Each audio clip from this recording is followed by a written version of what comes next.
In today's video, we are going to study the basic pawn and games. But before studying them, there are some rules we must know before. And the first rule is the scare rule. The scare rule is that we are going to count the scares, including the pawn where it is at present, to the scares that it queens. These are total 4 scares. Now we are going to take 4 scares in a scare manner, like this. And we draw a proper scare over here. Here, if it is black's move, then he can draw the game. But if it is white's move, then he wins. I'm going to first show you that what happens if it is black's move and why he draws it. King to b5. Now the king is in the scare of pawn. We are going to remember we are going to count equal scares. 1, 2, 3, 4.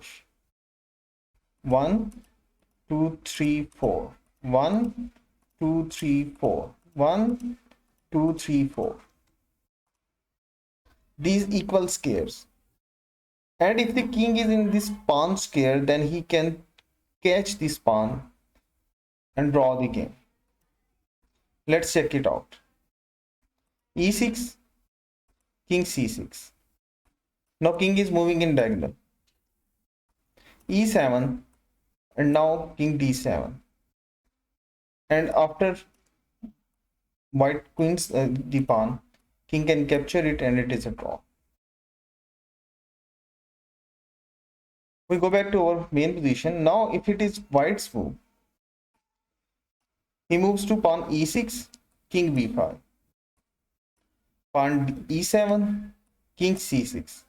But this king is one scare away. Now this pawn becomes the queen and gives a check, and white loses.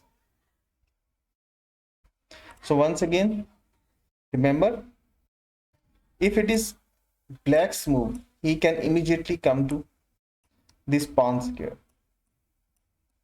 And when the opponent king is in pawn scare, then he can draw the game because he can catch the pawn from queening. Like e6, king c6, pawn e7, king d7, pawn queen, king into queen, and it is a draw. Let's check another example. Now, the same rule applies here. We are going to calculate the scares in front of the pawn, including the pawn scare. 1, 2, 3, 4. In fourth move, he is going to queen, and fifth is where pawn is present. Now we calculate the scares from here. 1, 2, 3, 4, and this one 5, including this scare. 1, 2, 3, 4, 5. 1, 2, 3, 4, 5. Now this is a complete scare now. At present, the king is out of this scare. If he is in this scare, if it is black's move, he can catch this pawn. But if it is white's move, then he wins, because after this move, for example, f4, king b4, f6, king c5, f7, king d6, and pawn queens first with the check on d6 square. But if it is black's move and he plays the move king b4, now he is in pawn scare. Now he can catch this pawn over. Let's check it on the board. After f4, king c5, f6, king d6, f7, king e7, pawn queens, and king into queen, and this is a draw. I hope you have understood the scare rule now.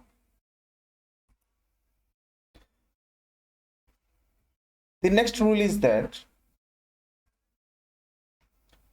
the opponent king who is defending must be in front of the pawn.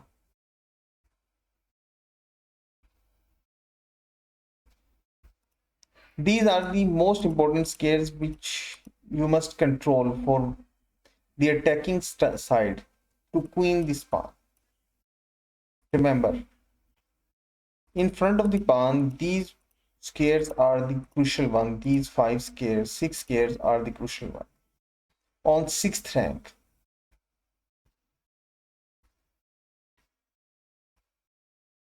for example, on fifth rank also, these five squares in front of this pawn are crucial. On fifth rank and on sixth rank, here, these six squares are crucial. D7, E7, F7, F8, E8, D8. On sixth rank, when the pawn is on sixth rank, these squares are crucial to the pawn to get promoted. White must have has control on these squares. On the fifth rank, same rule applies. If the pawn is on fifth rank, he must control these six squares. F6, E6, F7, E7, E7, and D6. But what happens if it is on first rank? If it is on first rank, second rank, sorry, on its starting scale, then these squares are important for D5, D4, E4, and F4 on second rank.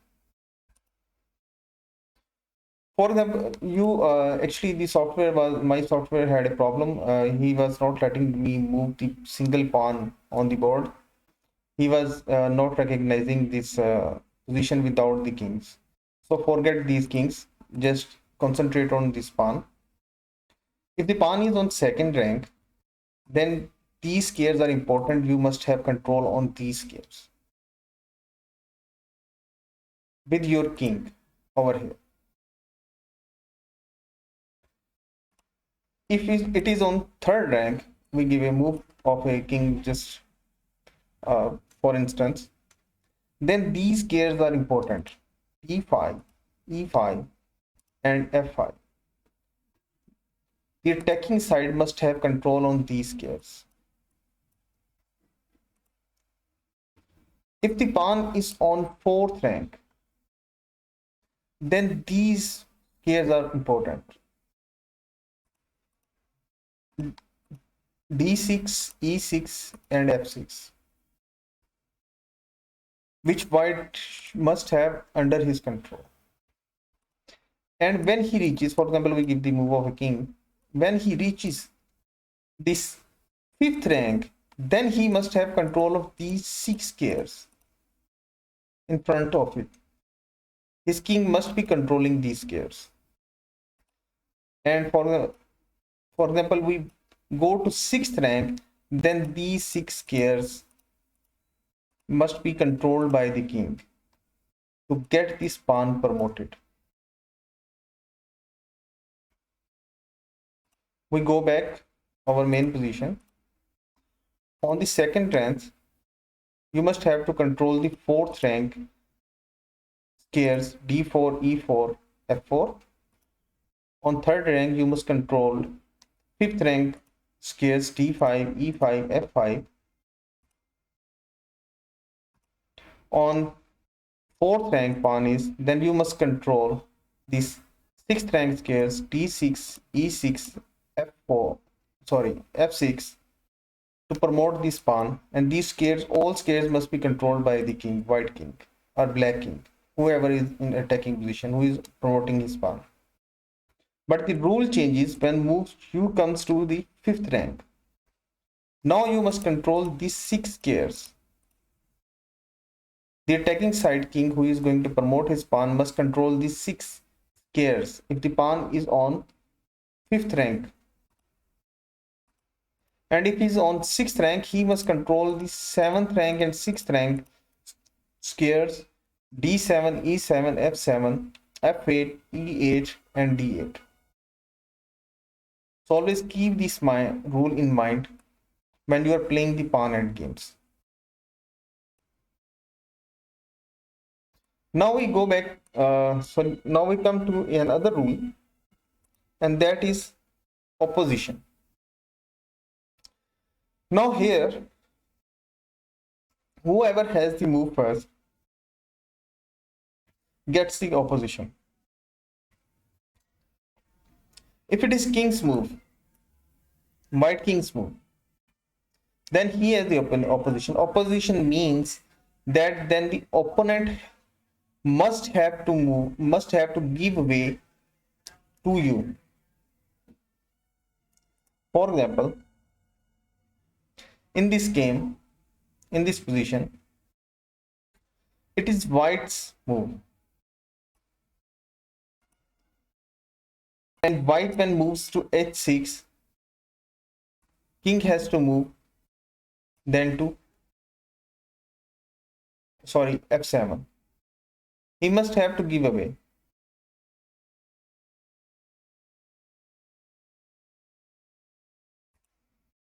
We will look at another example, and that is this pawn is going to promote. This is a win for white, but white can mess up this win. For example, by playing the move e4. The reason behind is that now king moves f8 first. After king e2, now he comes f7. After king e3, now the king comes to f6. After king f4, he moves the king to e6. And now here you see that when this white king moves, then the opponent king had to move, and he had now after this move he had the opposition because this square is blocked by his own pawn, white's own pawn.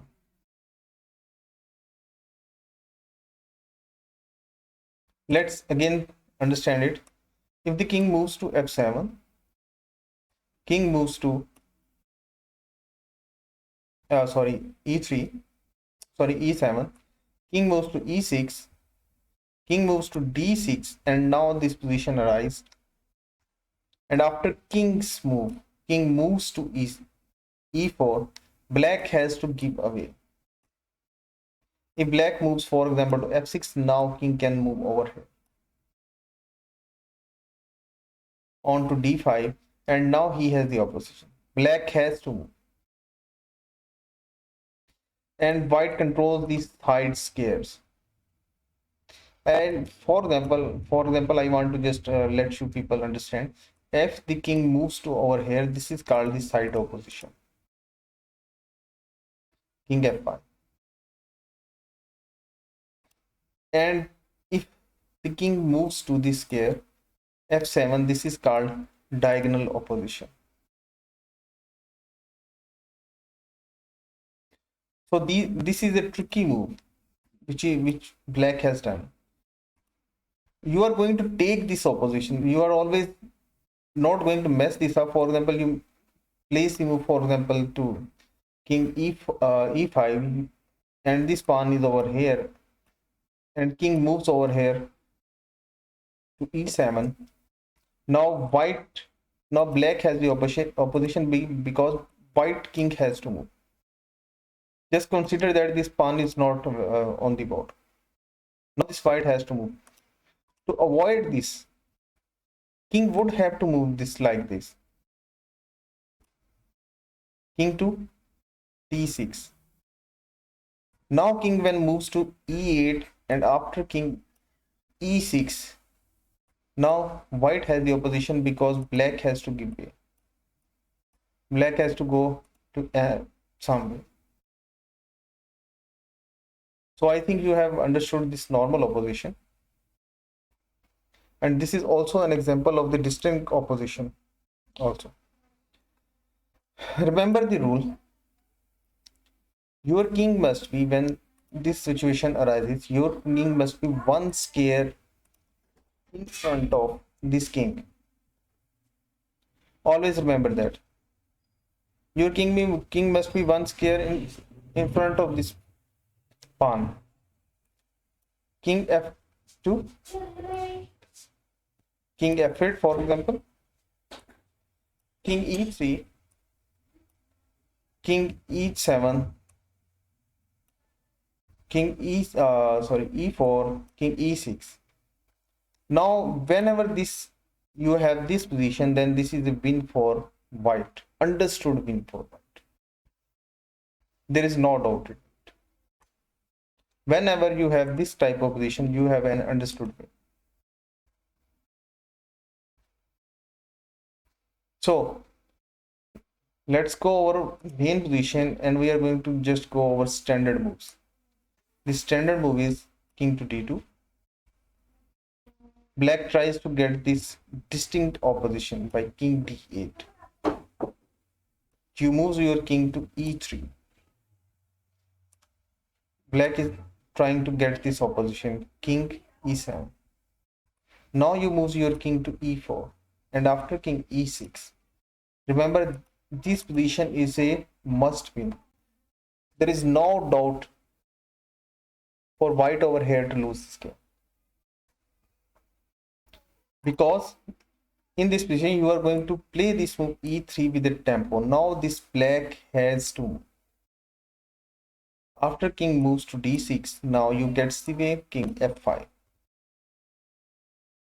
King moves to e7. You place king e5, taking the opposition. Remember, always goes to take this opposition.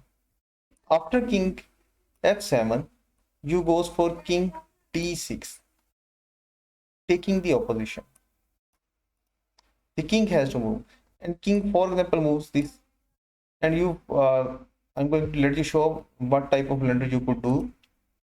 If you play the move, for example, king plays the move king f8, and you place the move e4, and you then place the move king plays the move, for example, king f7, and you place the move e5. He plays the move king to again f8, and you place the move king to e6, sorry, e3, and king plays, sorry, over here you place the move over e6, e3, sorry, e6, and king plays the move over here king to e8, and you mistakenly place the move king back, and that is king e5, and now this is a dead draw. Whenever you are at a defending side of this game, in this pawn and king endgame, you are always going to try to achieve this position. You're If you are playing black and your king is in front of this pawn, this is a dead draw. This is completely a dead draw. There is no doubt in it. We go back to our main position. Now we are going to play that how to win this game. We are going to remember, we are going to just play these moves first, because we have a tempo of this pawn.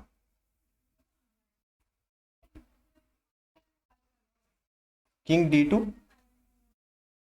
Black tries to get the distant opposition, king d8. You place the move king d3, king e7, king e4, king e6. And you have the tempo to play this move e3, and black king has to give you the win. He goes over here, king d6, you go king f5.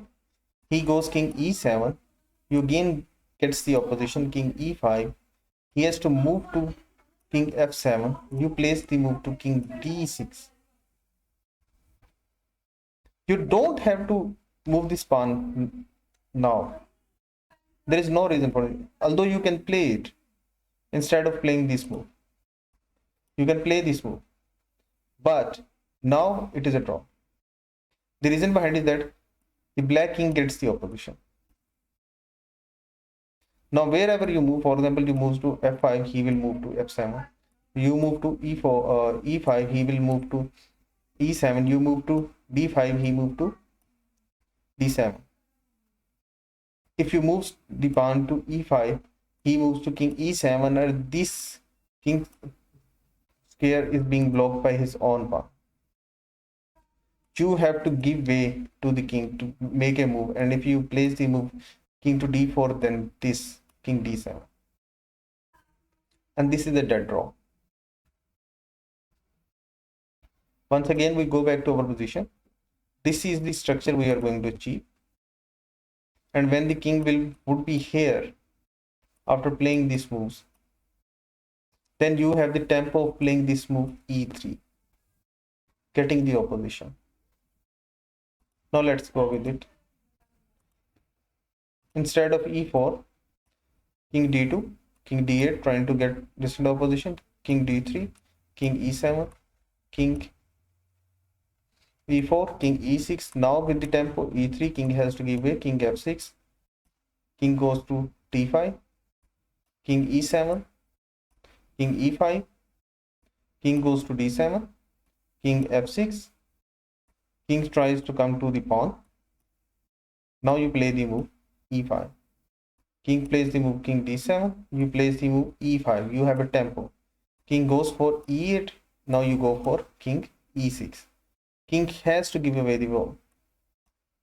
Your opponent the space, because it is black's move and you have the opposition. King to d8. Now king f7. King d7. Now this is a check. King d6, e7. For example, king to d5 and queens and2 wins the game. I hope you have understood this opposition properly and this pawn and king endgame, how to make and win this game. We go back to our next chapter, and that is this. Now we have a position. This is the tricky ones. White has to move, and white if moves over here, king to f6, still he wins the pawn. Still he wins. The reason behind is that if the king, for example, tries to move over here, king to f8, then you move your pawn to g6, king e8, now king g7, and king has a square to move. After king moves, you advance your king to f7. After king moves, and now you queens, and after that you checkmates. Once again, whether if you move to king h6, king moves to h8, now g6, king g8, now g7, and king has to move because these two squares have been covered. He has to give way, and king moves to f7, and now king h7, and in the next move, pawn is going to queen.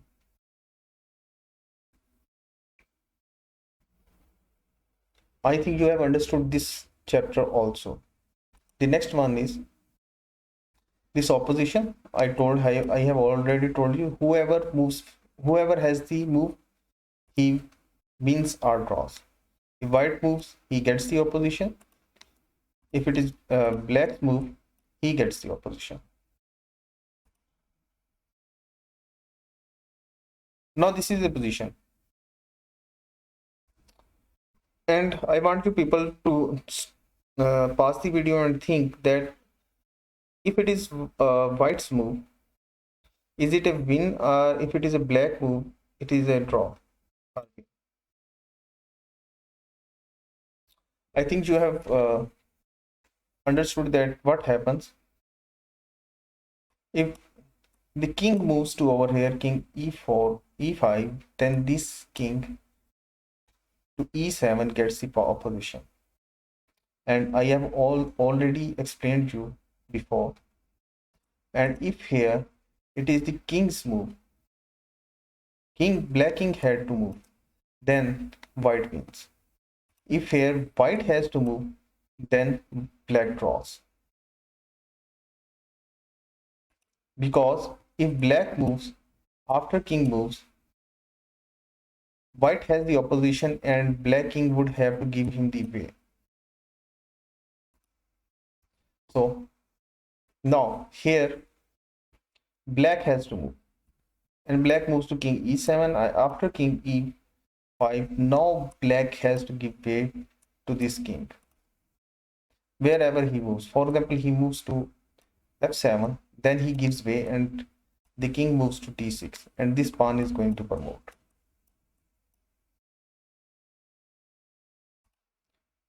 If black gets somewhat tricky and he plays the move king f8, then d7 first. This pawn is going, but don't make a mistake over here. King e6 also wins because you have a tempo, but if this pawn would be on e5, then there was a great blunder. You had done that. Then after the move king to e8, black had the opposition. So after king, the standard move is here is to control. Always try to control the queening scare of the pawn. So here the best move is king d7, and after king f7, now e5, king f8, e6, king to g7, and now this pawn wins. Let's understand an example of this distinct opposition. And whoever the move over here, he gets the opposition. For example, if king moves, and king moves, and he gets the opposition white.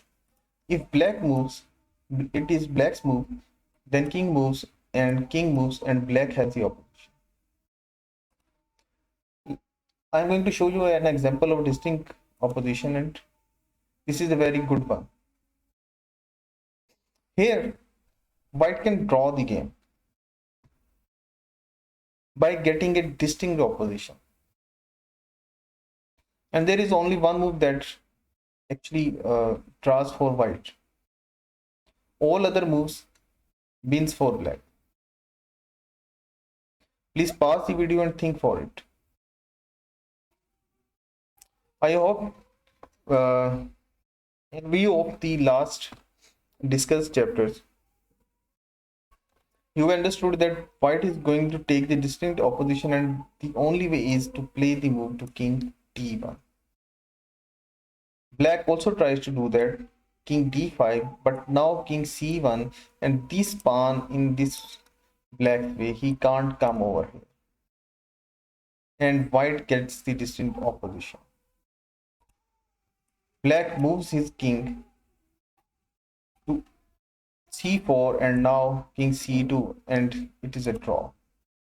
The reason behind is wherever black is going to move, king is moved in front of it, and it would always be black's turn.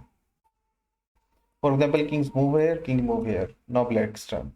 If black tries to move the pawn, king c2 again.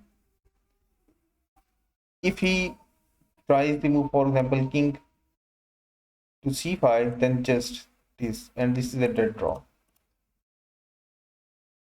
We go back to our position and we try other moves. What happens? For example, if move king to e2, now it is black who wins, because after this move king e4, black has the opposition. King moves to d2, king d4, king c2, and now there is no pawn in black's way. After that move king c4, now white has to give way to him.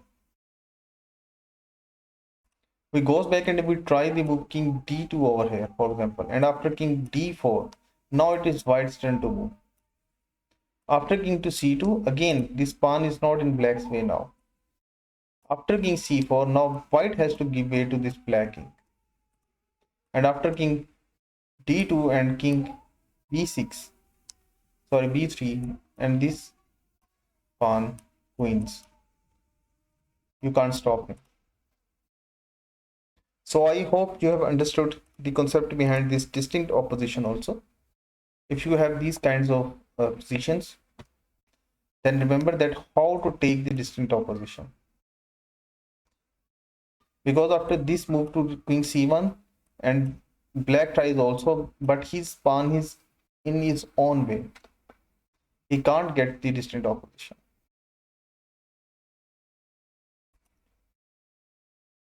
So we like look at a position.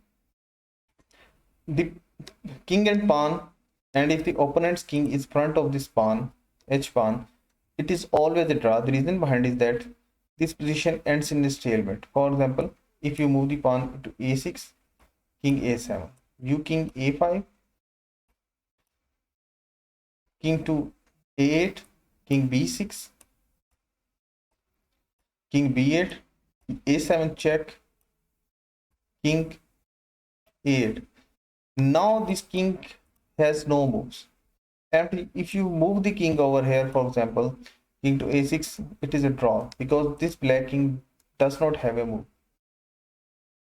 And in this position, the only way is that you have to give way to the king. And for example, you play the move king c6, black takes the pawn.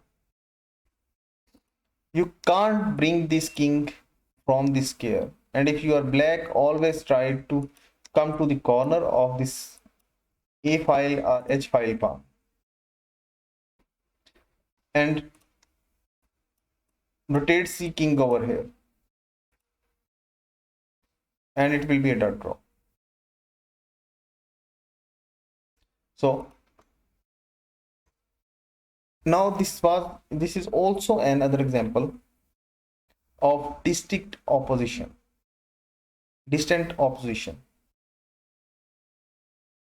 and this is from an original game which was played in 1908. Now this, how to get this distant opposition. The king's this king must be in front of one square above this pawn or over here. These three squares are crucial for king, and white must have control of these three squares, or at least two of them. So here the standard move is to go outflanking your opponent and come over here. Let's calculate the move. 1 2 3 4. 1 2 3. And after that you have the opposition when you will play this move to c5 here. Let's now play the game. Play this position. King c2, king e7, king b3. Going from over here over the board. King d7. Straight. Not getting into this like this move. Now it is a draw.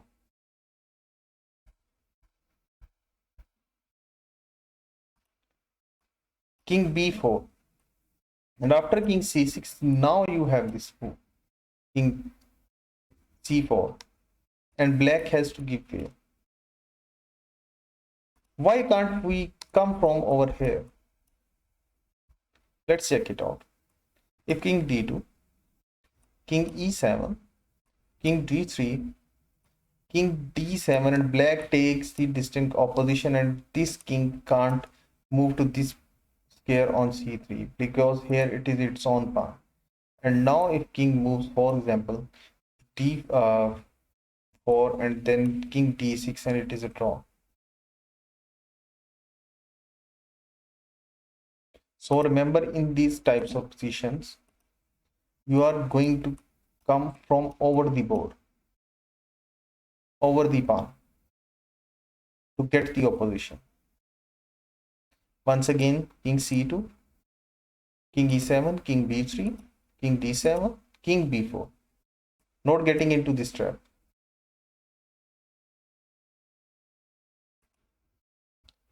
Now king c6 and now king c4, and black has to give the way to you.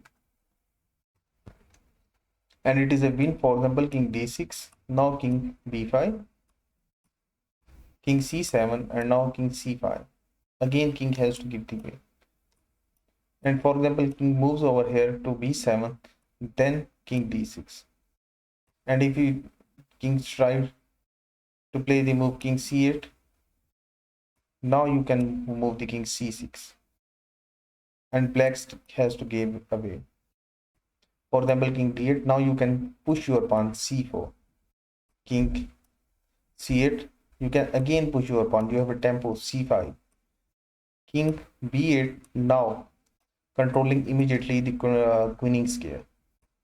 And after king b7, pawn c6, king comes to b6, and now this pawn promotes and black gets checkmated.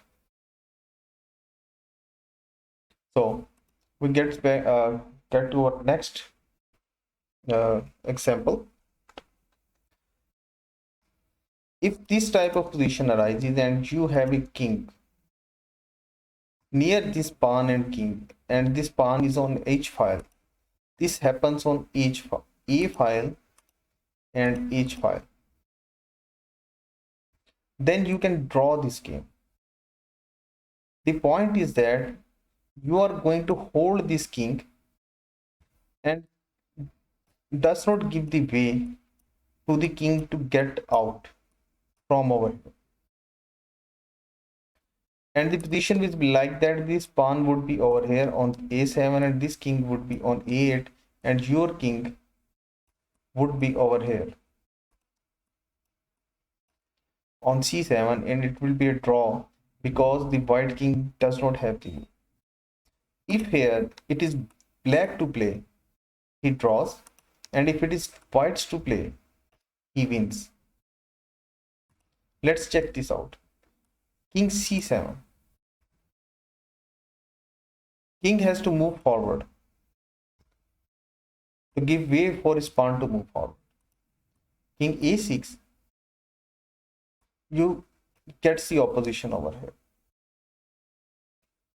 White plays the move a5, you play the move king c7, the king can't move over here on b6. If for example he goes to b5, now you go to this corner and draw the game, as we have discussed earlier. But he still moves forward to a7, for example, then king moves to c8. You are eyeing for this corner, the queening square of a pawn or h pawn. If the king plays the move, for example, a6 over here, now it is a dead draw. The reason why is the king c7, king has to move forward, and king again to c8. And if the pawn moves to a7, now this is a draw. The reason behind is that now the king has no move. White king. We come back to our main position again. If for example you go for here, if it is black's move in this position, this is a draw, because you are not going to let the king out over here from here, and this is the promoting square of this pawn, and you black hair is going to try to go to this square, and white is trying to stop him like playing the moves this. But in this style of play, the problem is that he is in the way of his pawn who is going to queen. So king a6, king c6, still getting the opposition. After a5, king c7, I'm going for this square, and if here King goes for king to a7, then king c8, still eyeing for the square of a pawn on a5. If it is h5, then the same over here. If king moves over here, king to b6, then it is king b8 and it is a draw, dead draw, because black would don't have a move. So I hope you have understood this position also and the rule behind it. We now move to the our next example, and that is if the pawn is on each file and it is white's to move, he draws, he plays the move king f5, and the same rule applies that after king a6, king f6, getting the opposition. If white plays h5, king is just heading for the square. If king plays to h7, then again you are going to move forward, you are going to get hold of the square to f8. And if king moves over here, king to g6, then it's simple, king g8 after h6, king h8 after h7, it is a draw. So you have understood this concept, I think, thoroughly and properly. We move to our next example, and if here it is white's move, then what happens? It's very simple. Then king gets out of the way immediately of the pawn. If king comes to e5, then this pawn h5, e6, h6, e7, a7, because this king can't come over here, and this h8 queen, and now white wins. So if it is white's move over here, it is a 100% win for white. But if it is black's move, he can draw because he gets the opposition. Now he comes back over here to our main one. We are going to examine a position that we discussed here. If it is black's move, then it is a draw. If it is a white's move, then he wins. The reason behind is that after king to d4, I told you that you have to achieve this situation of a position. One square would be vacant in front of the pawn, and your king should be one square above in front of your pawn. And this is a win because now king has to give way, and if he goes to e6, you go to c5, he goes to e7, now you go to d5. If he goes to d7 over here, you goes to e6, and if he goes to d8, you goes over here on d6. If the king moves over here, now you have a tempo. It moves over here on d8, you have a tempo. Now the king has to move. He moves to e8, then you go over here, immediately controlling the queening square. And after this, black can't hold this pawn from queen. So we are going to examine a long example. This is a tough one actually. And here, if you see that, if you calculate just that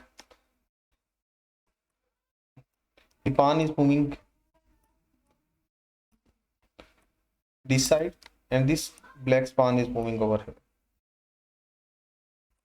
If you have think that just I am going to play this move, then I'm going to win this pawn, and I'm going to move this pawn forward, and I'm just going to win. The problem is that then this king will vacate this pawn. He will not come to stop this pawn. He would just come over here in front of the pawn and gets the opposition and draw the game. So I want you people to pause the video and think that how to continue this game over here. Here I'm going to also show you the shouldering method. I am going to explain you the shouldering method with the distinct opposition.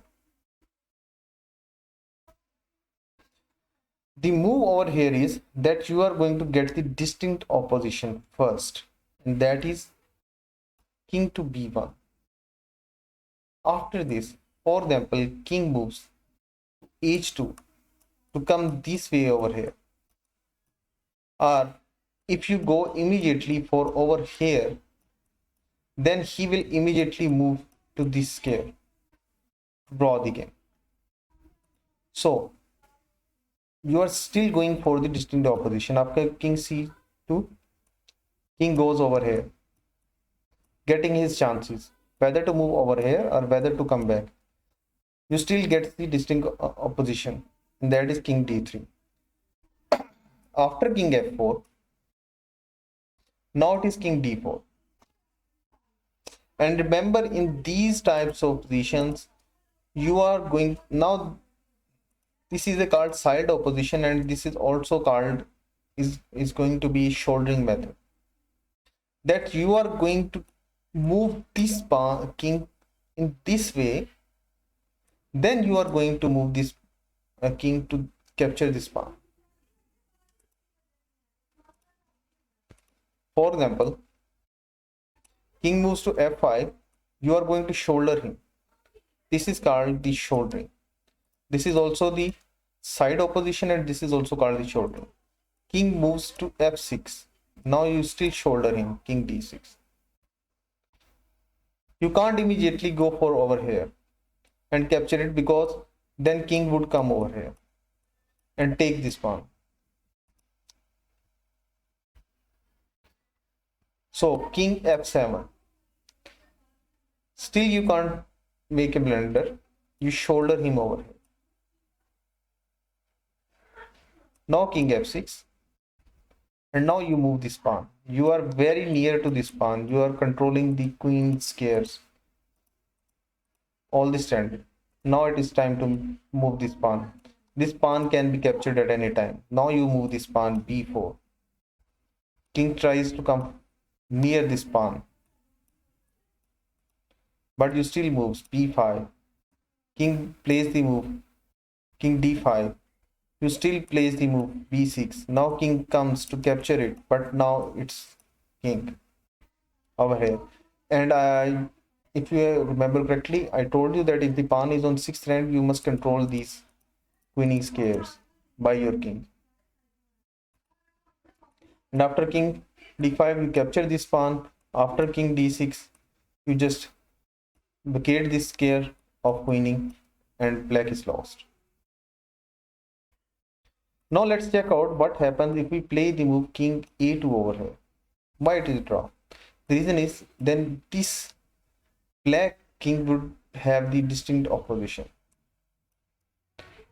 After king to b3, trying to capture it this way, then king f3, taking the distinct opposition. After king to b4, now this king is coming to this side. You place the move king e2, and then king to b5, and now d3. And if you place the move over here b4, now king comes to c3. And if you tries to get over here to capture it, this your pawn is going to fall, and it is a draw. Now you understand the reason that why we can't play this. Once again, we are going to look at this, that after king b1 getting distinct opposition, king h2, tricking you. You again get the distinct opposition, king h3, going for this way or this way.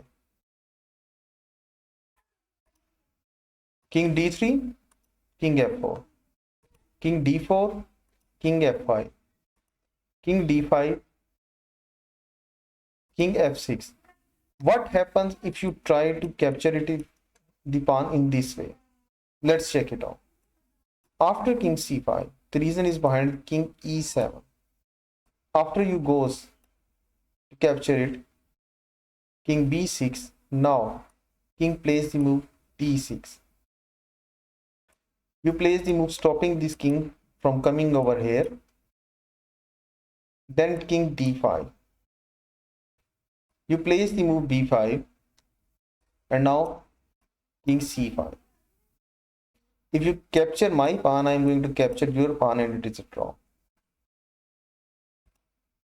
So this is one of the best examples, although this is of expert level example, advanced level example, which I placed in beginner course.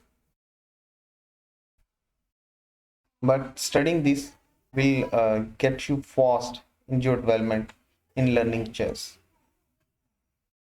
So remember that you are going to get the distinct opposition: king h2, king c2, king g3, king d3, king f5, king d5, d4. Sorry, you can't immediately after king f5. You are going to shoulder him.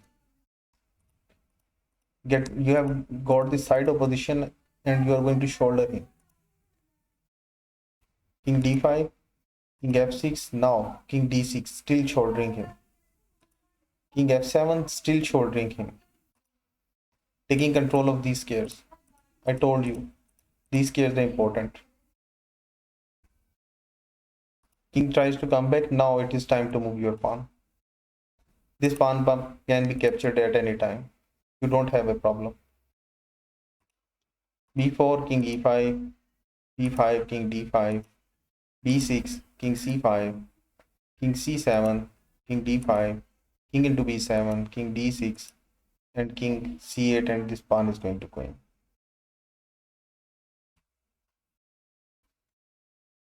So I am going to just discuss our the video has gotten so very long.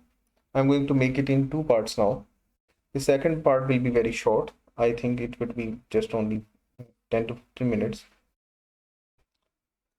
So if you like my video, kindly subscribe, hit the bell icon button. Thank you very much.